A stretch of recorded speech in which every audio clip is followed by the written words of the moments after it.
What's up guys, welcome back again to your Heroclix headquarters. Today we're going to be talking about how to use captains, allies, and sidekicks. So if you guys are new to the game or just coming back or something, you might not know too much about how to use this mechanic. It's kind of got a lot going on to it. So without any further ado, let's just get right into it. Alright, so for how to use captains, sidekicks, and allies, first we have to find out what those are. So starting off, I just got a few examples here. You can see above their picture on their card, it'll say Sidekick. He is actually an ally and a captain. Sometimes they can be multiple. So this Dr. Doom here is an ally and a captain. You can have sidekicks that are also captains. I've seen that before. And here this Spider-Man is just a captain. And some of them are just allies. So that is basically how you tell if someone is a captain, ally, or sidekick. It'll have it written right there above their card like that. So let's say we have a couple sidekicks here, Franklin and Valeria from Fantastic Four Future Foundation. So they're just sidekicks. You know, they don't really do anything besides having their, regular, just basic standard powers there that they have.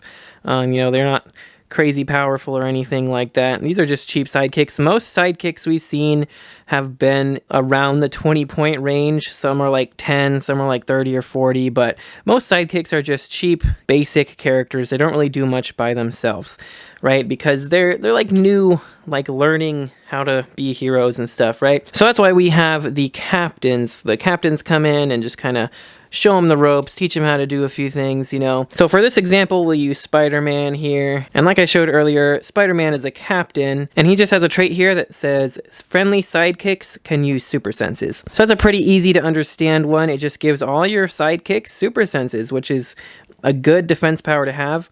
And most of the captains that we've seen so far have had multiple start lines where you can play them at like 60 or 40 points or like 75 or 50 or, they usually have split dials so you can go full points and make them really strong, or you can just squeeze them onto a team to give your sidekicks some kind of extra powers. So basically, that's all the captains really do, is they will all have some type of trait that will say your friendly sidekicks can use this power, or sometimes it'll say free, you can choose one sidekick to use this power, or team ability, or effect, or whatever. And of course, like I showed earlier, the only way to tell that who is a sidekick is just what it says when it says sidekick written right there above their picture on their card. So it's pretty much as simple as that.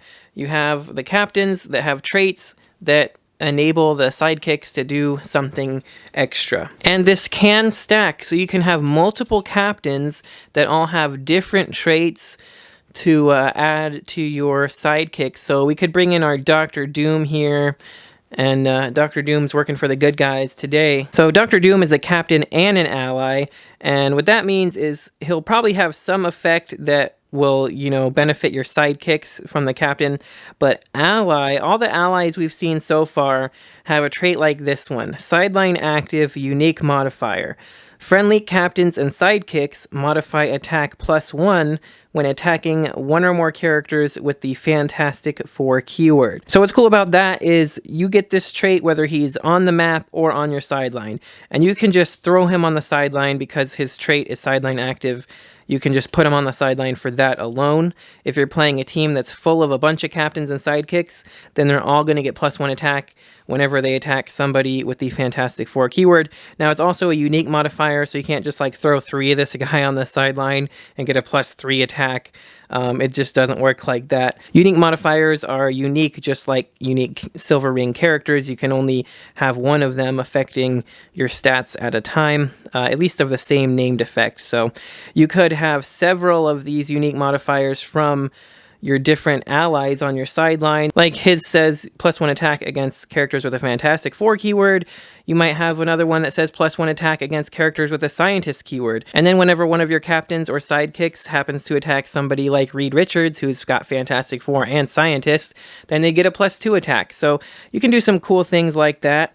And then he also has this once per turn when an opposing character is healed. After resolutions, you may heal 1 click on Dr. Doom or a sidekick.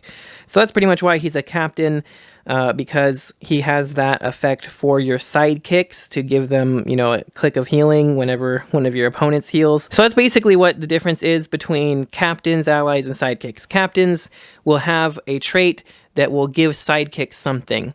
And allies will have a trait that will pretty much just give you a little boost for your captains and your sidekicks.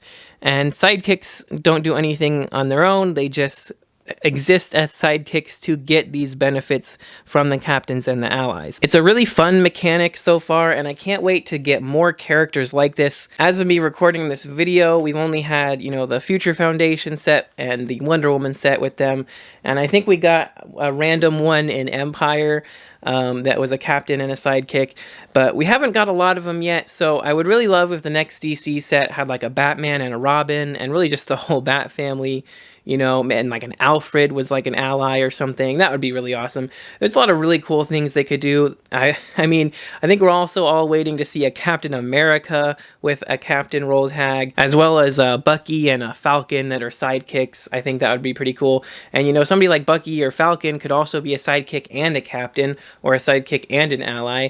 So those are the kinds of things. And heck, Robin could be a captain and a sidekick too, because he could be a captain for your Teen Titans or something like that. So there's a lot of really cool ways you could go about doing it, and I really hope that they, follow through and do more stuff like that. But that's basically the gist of it.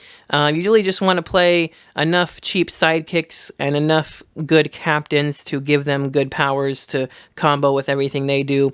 And allies, you can put them on the team or on the sideline, so it really just depends on what you want your allies to do. I'd probably prefer to just keep a bunch of them on the sideline for, all the different variations of teams you might happen to go against. But yeah, that's about it. If you guys have any other questions, let me know. Alright, so that's going to do it for this video. As always, if you enjoyed it or found it useful, make sure you smash that like button. It helps me out a lot. Let me know in the comments if you guys have any other questions regarding the captains, allies, or sidekicks, or just what some of your favorite figures to use there are, as well as any other strategies or combos you like to use with them, because that'd be awesome to hear about. But if you haven't already, make sure you click that subscribe button so you don't miss any future videos. And if you guys would like to help support the channel even more, you can check the links in the description for our Patreon, where you can see your name here in the credits, as well as some other cool stuff, so check that out if it interests you. But that's going to do it for this one, so thanks again so much for watching, and until next time, this has been Heroclix Headquarters, signing off.